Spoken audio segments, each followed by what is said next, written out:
Hello, people. Welcome back to another video by your good friend Chad Marco, the Big Anarchy. Make sure you guys check out my other social media and attack that like button. And I got a nice little video for you people. So this video is called 8 Things That I Learned from Being a Wage Slave. So you guys know that close to when I first made this YouTube channel years ago, I was a NEET, and or as you know, is otherwise known as not in employment or education.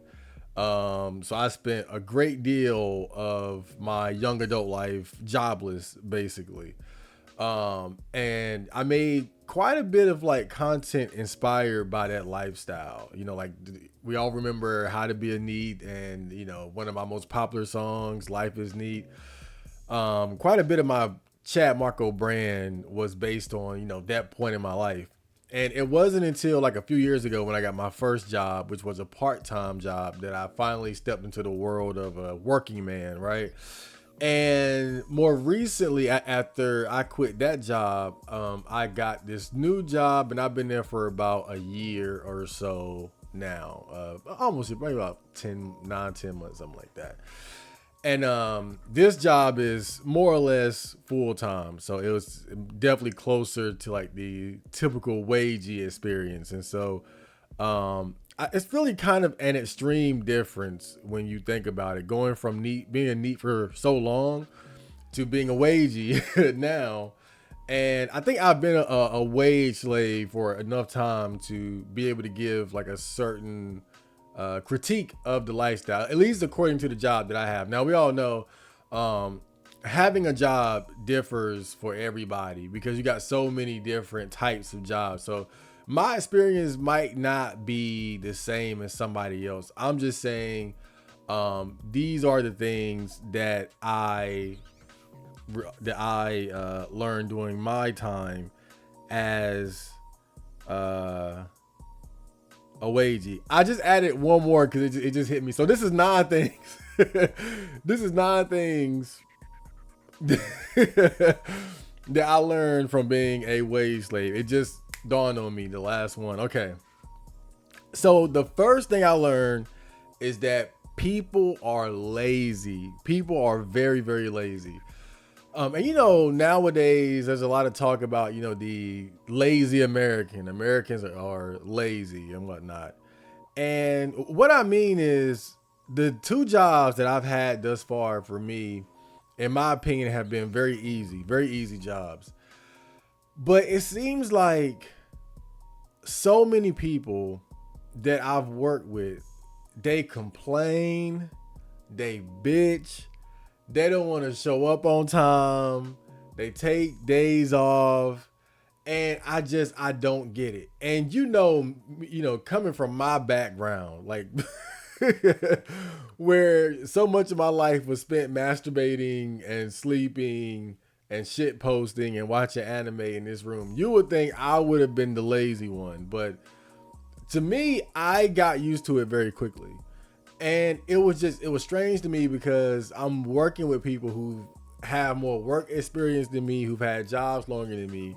And it's like the shit they complain about, I don't get it. I don't understand it. And that was one of the first things that I realized, even going back to the part-time job. I was like, what the I'm looking around like, what are you guys complaining about? I wouldn't say anything because, I'm focused on myself. But that was one of the first things I noticed I thought was weird. Was like, I should be the one complaining and bitching. But it was not everyone. There are always going to be people who do a good job or even exceptionally well. But I was surprised at the number of people who were complaining about the easy ass jobs that we were doing. So number 2, I realized that I work better in a structured environment. And so one thing about me as a content creator, making music and videos and vlogging and different things like that, you guys will know better than anyone, I'm very inconsistent. You never know when I'm gonna drop music or this or that. And I'm cursed with like the whole lazy artist problem. And that was one of the reasons why I was kind of afraid to get into the workforce, because I thought that was gonna carry over. I always thought that I was just like I thought that it was impossible for me to be consistent. I knew I could work hard, but working hard consistently has always been the problem for me. But when I got my first job, even going back to the part-time job, what I realized was that I took to it very quickly and very well. And out of the two jobs I've had, I've quickly become one of the most valued employees out of everybody. And in fact, at the job I'm at now, when I got my raise, my supervisor came to me and he told me that he put in a good word for me to the bosses and let them know that I was a hard worker. He told me some of these people here are expendable, but if you ever need a job, you got one here. And so, and again, for me, it was high praise, but like I said, it was just like confirmation that I can be consistent. But what I think the difference is, like I said, a structured environment versus like being an artist where you're in control of everything, is like when you have a job, you are accountable to supervisors, managers, bosses, but also your fellow employees, and I'm a team player at heart. So I know, like, if I half-ass or I don't show up, then the job is harder for everybody. 'Cause it's not a lot of people working in the building where I work. So if one person don't show up, it's gonna be a completely different day for everybody. And that accountability helps me stay consistent. Now, I must also say that, being paid, knowing I'm going to get paid for it, with music and art and shit, you never know if you're going to get a donation or somebody going to buy this, like, or, sign up for the Patreon. You never know. So there's a lot of inconsistency in terms of like getting anything out of it. The streaming money is very slow. And so I think also getting paid helps, that's great motivation. And accountability to my mother, because she, of course, expects me to hold on to the job. So, and I think that's one of the things that I realized about myself, is that it is what it is. I try to take that as much as I can and apply it to my life as an artist. Because obviously, if you can do it over here, you can do it over there. That's the way I see it. But I think the difference, like I said, is that in a structured environment, there's more accountability. When it comes to just, if you're an artist, you're only really accountable to yourself and your fans. And I can ignore you guys whenever I want to. And that was one of the things that I learned being a wage slave, though, is I work very well in a structured environment. Okay. Number 3, having a job and money did not move the needle in terms of having a girlfriend. Or getting a girlfriend. So, one of the things that people will tell you when you're a guy trying to get a girlfriend, or like the prerequisites of a guy who wants a girlfriend, is that you got to have certain things, right? Like you gotta get in shape, you gotta get your body right, you gotta get a job, get money, car, your own place, things like that. Now I'm in great shape. I got a car, got a job, not a very lucrative job, to be fair. I still live with my parents, but that's more normalized now, especially where I'm from, in a lower class black community. This isn't anything unusual. But overall, from when I first started working, I noticed no more attention from girls whatsoever. Even the other, getting a car, getting in shape, I noticed pretty much no extra attention from girls whatsoever.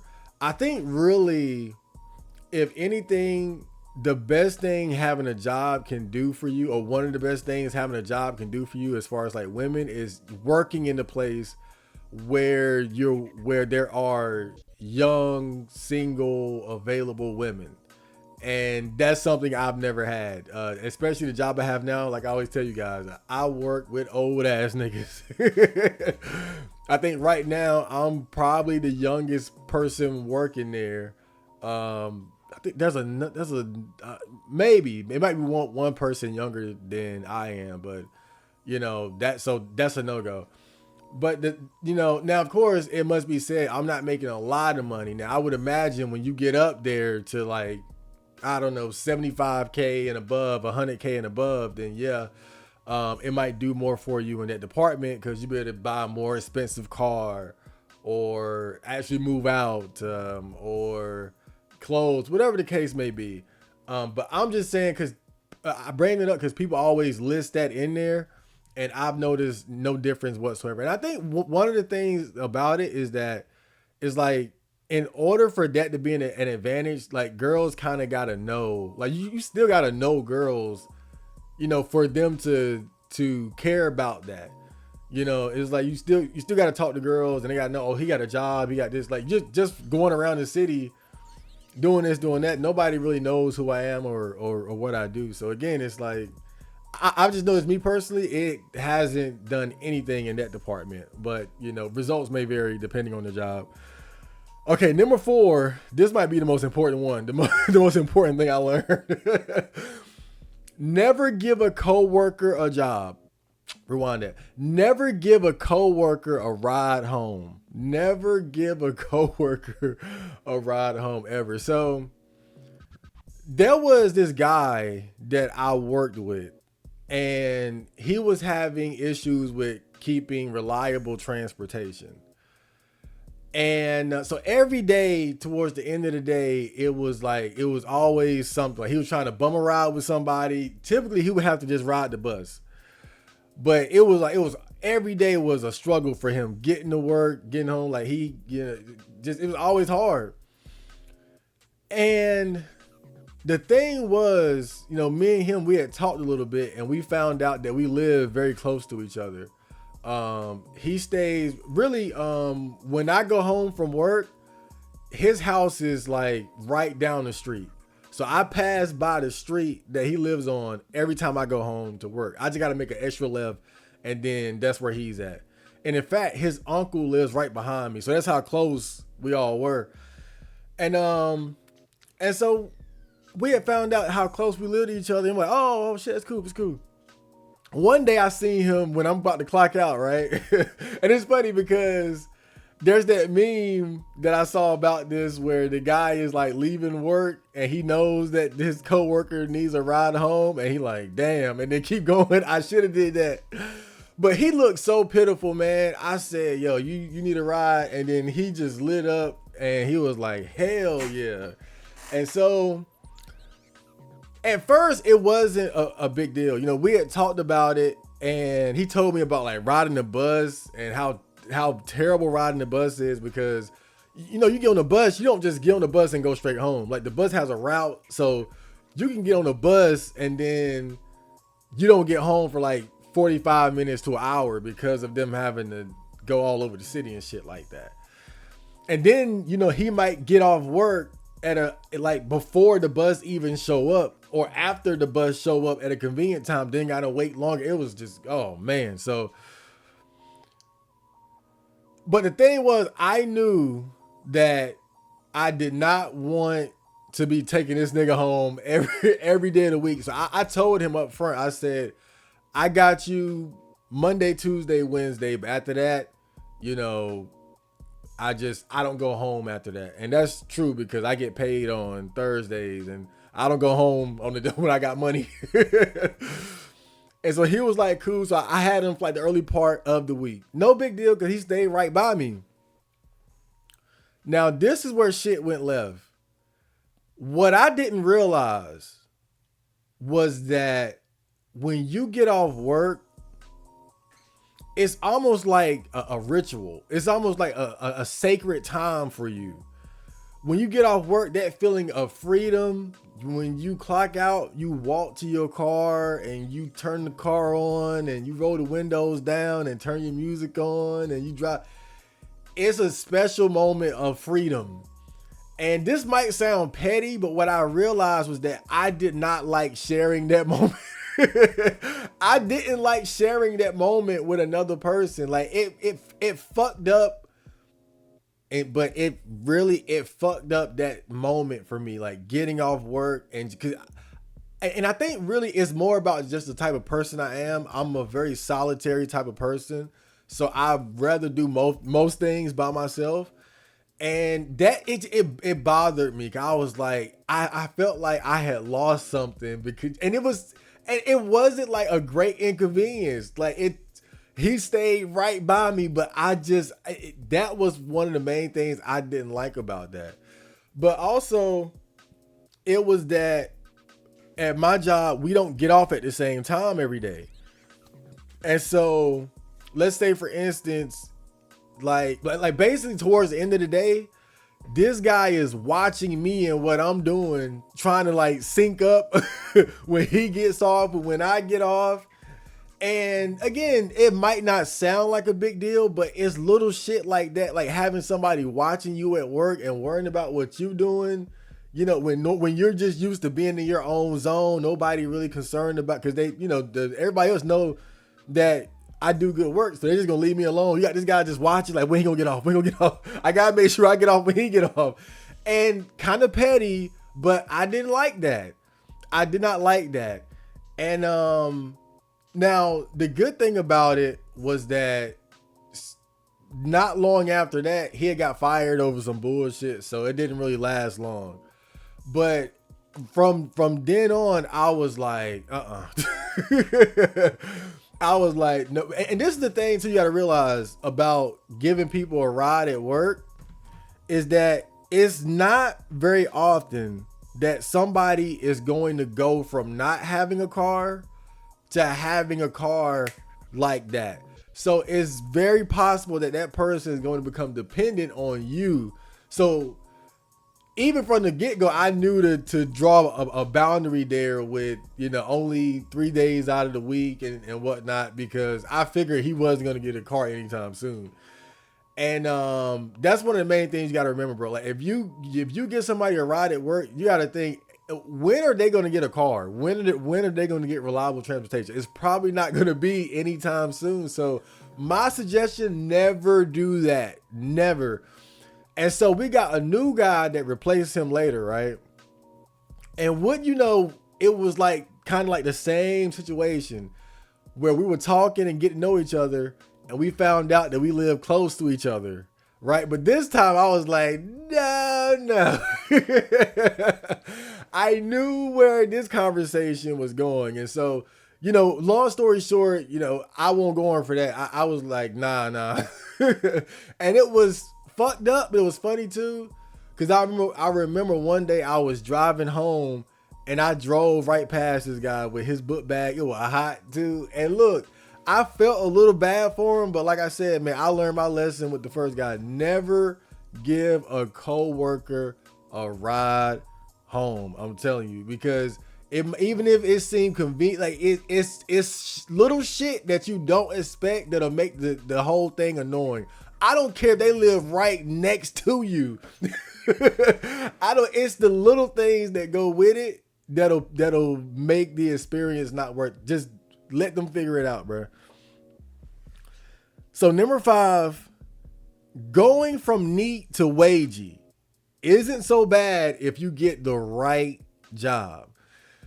Now, I would suggest for any NEET stepping into the workforce, start with a part-time job if you are going to do that, because that's how I got in, was with part-time. Because really, when I had my part-time job, life really felt the same overall. I had a job now, but it was part-time. I only worked like 2 or 3 hours 5 days a week. And so life was roughly the same. Like, it wasn't very demanding at all. Like, I just had to give up 2 or 3 hours a day, and I had a check every 2 weeks. I could give money to my mom and do whatever I wanted with the rest of it. I was living at home, so it wasn't a big deal. So that's the first thing. Try to get your feet wet with part-time if you ever do get a job. Also, try to find a job where you have the weekends off, because that's where I'm at now, where I work full time, but I still have Saturday and Sunday off.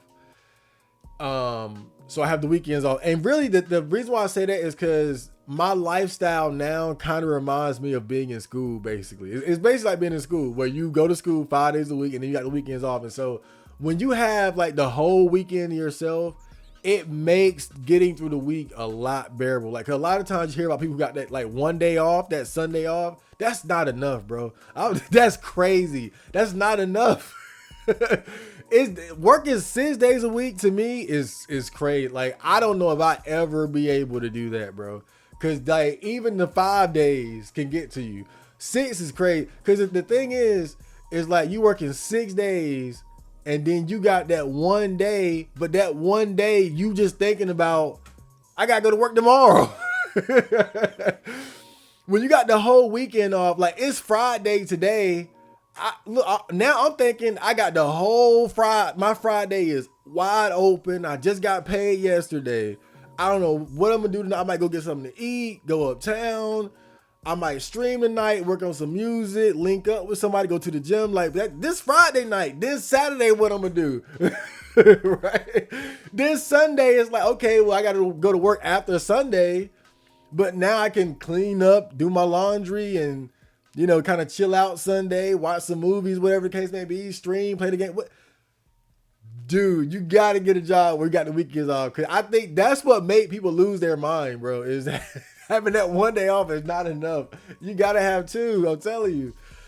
But also, as far as like the job itself, try to get something where your work is generally done by yourself, where it's not that much of a requirement to be dealing with people. Try to get a job where you're not dealing with the public. I think that's one of the worst things. Even at my job, there's an older black woman that I work with, and we chit chat. And she says, I like this job, but I don't like dealing with people sometimes. Because she worked the front, I worked the back. People who work the front, they deal with the customers.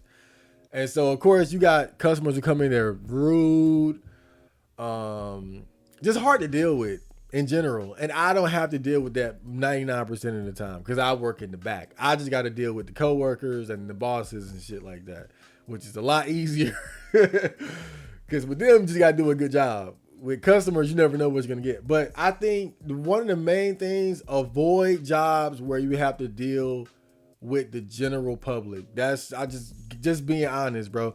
Now, maybe in certain places where people aren't acting a damn fool, but then it's possible. But man, like something like retail, oh God, I couldn't imagine. I go into the Dollar Tree and Family Dollar and stuff like that. Sometimes I look at what they got to deal with. It's crazy. I'm like, nah, bro. And I think that's part of why I like my job. Because a lot of times it's not that the work is going to be breaking your back or nothing like that. It's really people. Hell is other people. Let me say it again. Hell is other people. Get a job where you got the weekends off and you don't have to deal with a lot with the public. I think that's the two main things I say. Other than that, going from NEET to Wagie is not that bad. People suck. So number 6, never gossip with coworkers. And this is a personal rule of mine. There's that post that's been floating around Twitter that says, your coworkers aren't your friend. Now, of course, that can vary. You can make friends at work, but I think you got to know the difference because most of the time your coworkers are just that. Now, one thing that I notice about working is that people love to vent. You'll have like different issues and drama between people. And the type of person that I am, I tend to get along with most people, because I stay to myself. I'm polite. I do a good job. I don't really create reasons for people not to like me. So I tend to kind of get along with everybody more or less. But because of that, people like to vent to me because it's like, oh, he's a safe option to talk to.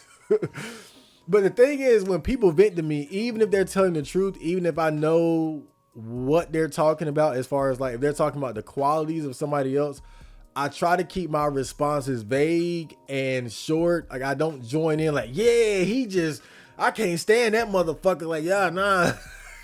I don't do that. And I think this is so important though, because at work you want your work life to be as peaceful as possible. So there's no need to engage in negative conversation about other people. And the thing is, like I said, these aren't your friends a lot of times. So you don't know them. You don't know their temperament and how they deal with receiving information from you and other people. So you might feel comfortable telling them something, but then they'll turn around and tell somebody else who might tell the person. So my advice, if you end up in a job like that, especially like job with women like, women love to talk, love to gossip. Just stay out of that. Stay out of the gossiping shit. Just don't even bother whatsoever. Number 7, normies talk too damn much. Normies talk too much. One thing that I learned was that normies just love small talk. Now, I'm a polite person, friendly. So I do the normal stuff. Whenever I come to work, I say hey to everybody. Whenever I need something, I'll go to the person, talk to them. If there's an issue or problem, I'm direct about it. I don't tell other people. I deal with the person, and whatever we need to figure out, we figure that out. When I leave, I say goodbye to everyone. So I'm cool with everybody, pretty much. Pretty much. I put it like that. I forgot about the one. Okay, but that's how I like to keep it. Now, of course, there's nothing wrong with people wanting to chit chat a little bit, and like I don't mind that. But it's some people like they really they want to talk and talk and talk. And the thing is, the way my job is, I can leave when I'm done. I can leave, so my hours are all over the place. I might be there 6 hours, 7, 8, 9, just depending, right? And so somebody coming and talking to me for 5-10 minutes. Especially when I'm close to being done, I hate that shit, bro. And I just noticed, like, dude, like normie people, like they just like to talk about nothing. People just love to talk. And so if you're an introverted person like me, then you might not, that might be something. It's not a big deal, but I just noticed that. And I think it has more to do with just who I am. I'm not a how's the weather type of guy. But I'm noticing that amongst the normie space, that's what they do that every day. How's the weather? Oh, what about this sporting team? There was a car accident down the street. I mean, it's every day. And I'm all right with a hey, goodbye. So that shit, it just always gets me a little bit. So number 8, money opens up new doors, but it has limitations. So here, I'm going to talk about just the pros and cons of money and really kind of like what it means. Now, of course, I don't make a lot of money. I'm still broke pretty much. But I now that I'm making a little money, I can talk about it a little bit. So on the plus side, what I notice about having money is that, of course, you can do more things with yourself. Like buying more video games, clothes, right? I just bought this shirt yesterday, bought this hat last week, got this little chain off Amazon. Like I'm looking fresh today. Right? I'm Temu'd and Amazoned out. But yeah, buying clothes, and of course, like little gadgets and stuff like that, little things that you might need. Do I have it? No, I don't have it, but buying, like when I got the thing to have like my dual screen, just little things, like really things that I kind of needed, and sometimes I buy stuff that I don't really need, but just like kind of like preparatory type things. Like I put a first aid kit in my car. I bought a toolbox. Sometimes I just end up buying shit just to buy it, but that's like the upside of it. But also, one of the first things that I noticed, and this is one of the big things, was that when I first got the part-time job, that's when my mom had gave me the truck that she had. Now I don't have that anymore because of the car accident. We got the new shit now that you saw in the night drive video. But when my mom saw that I had the job and I was being responsible about it, that gave her the confidence to just pass down one of her old cars to me. And so that's what I mean when I say like even as in that sense, getting that job opened up that a whole new level of life for me. Where now my mom is like, okay, I can give him this car. He's somewhat responsible. And then from there, I learn how to drive. I get my license, and then with the car now I can drive around the city. I can, instead of walking to the movie theaters, I can drive to the theater and stuff like that. For my birthday, I drove all the way to Raleigh and spent the night up there. And so now I'm just able to do more. And as far as like money itself, being able to eat at different places and, paying my $10 gym membership isn't a life and death situation. Like I'm not breaking the bank to pay a $10 gym membership anymore. So those are like some of the good things about it. It opens up life for sure. It costs time to make the money, but with the money, you have access to more life. Eating out different places, buying the things that you want. Little setbacks don't hurt as much. There were times where I got one pair of good headphones and then now there's a shortage in it. And now it's like, where the hell am I gonna get the money to get another pair? Now I don't have to worry about that as much. Something comes up, make the money, take that check, buy this, buy that, or go dip in my savings, whatever the case may be. But that's one of the good things about it. But when I say there's limitations, this is another thing that I realize is that one thing about at least my life, when I think about the things that I have to do on a daily to weekly basis, most of the things that like are really important is not about spending the money, it's about spending the time.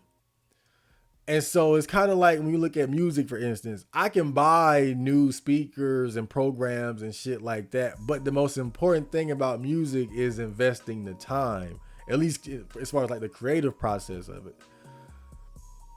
When you look at video games, I could double my stack of games in no time. But I only have so much time to invest into even playing the games in the first place. And on top of that, I know how to get a lot of stuff for the low, if you know what I mean. And shit like going to the gym. The gym membership ain't nothing but $10, and so working out, again, that's another thing that's important, but it's more about investing the time than investing the money. And so what I mean is like money has a certain limitation as far as like adding to your life, because you can buy and buy and buy, but I think it's going to come a point where you realize that the most important things in life, again, is about investing time. And it's kind of like what I saw Russell Simmons say about wealth. He was the CEO of Def Jam Records back in the day. And he said, you can have all these cars and mansions and stuff. Now, of course, I'm not on that level. But still, just the point is, he said you can have all these cars and mansions, but you only got one butt. You can only sit in one car at a time. You can only sit in one chair at a time.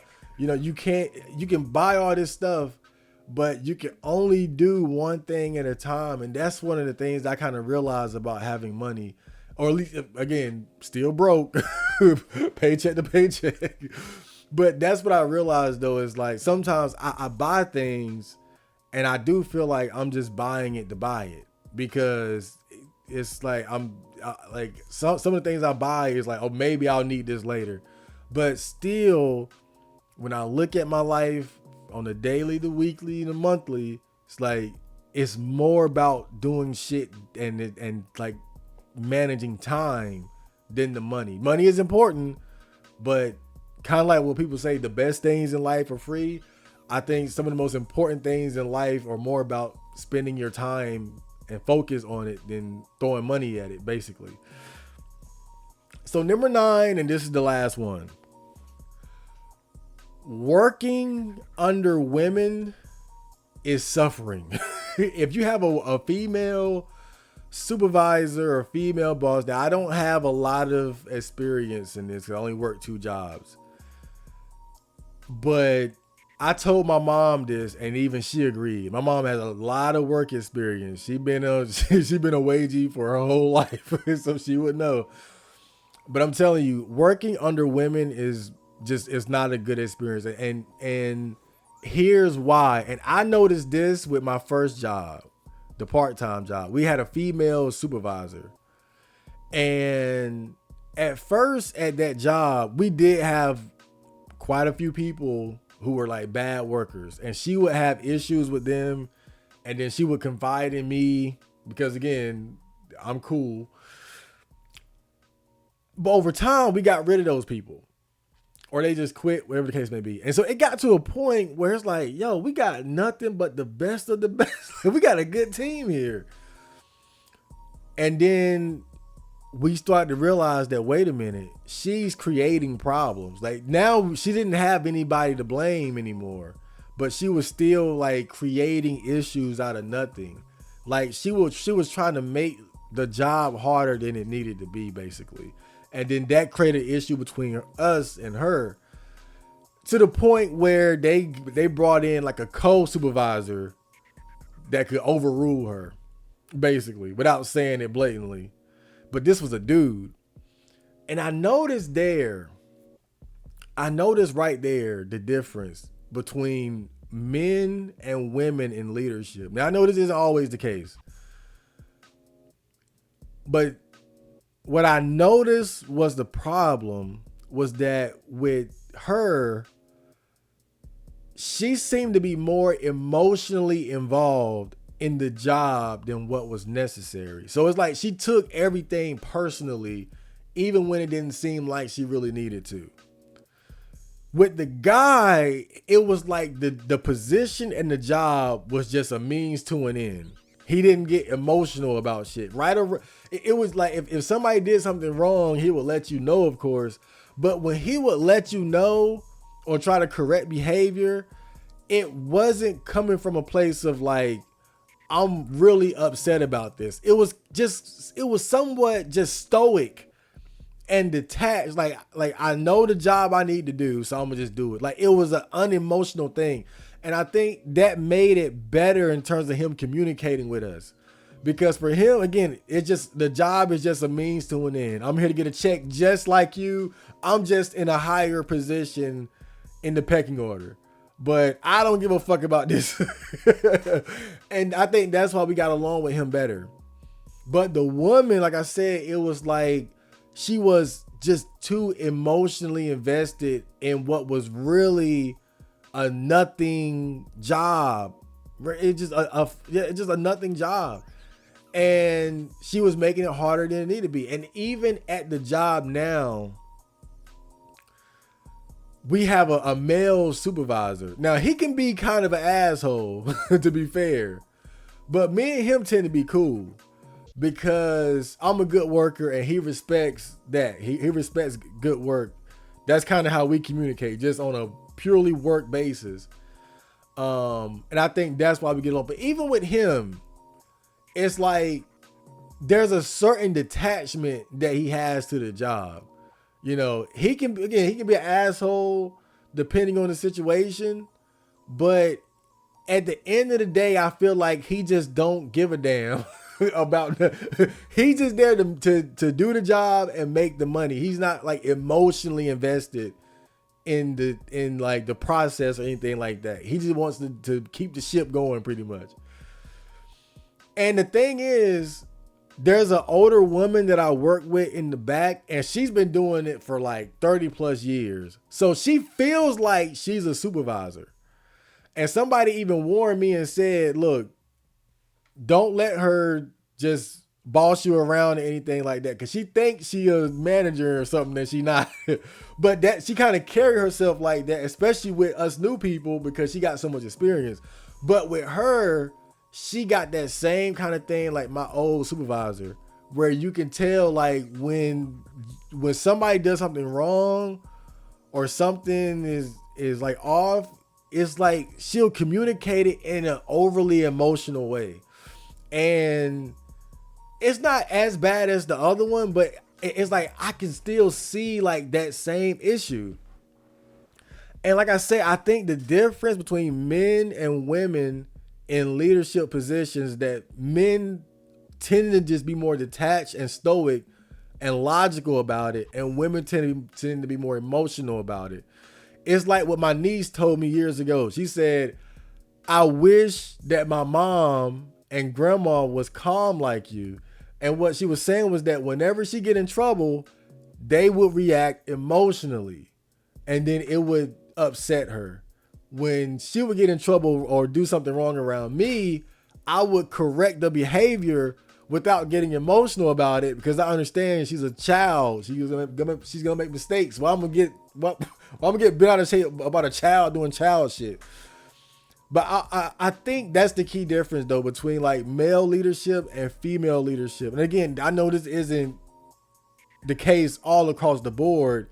You have women who have a more masculine temperament. You have men who have a more feminine temperament.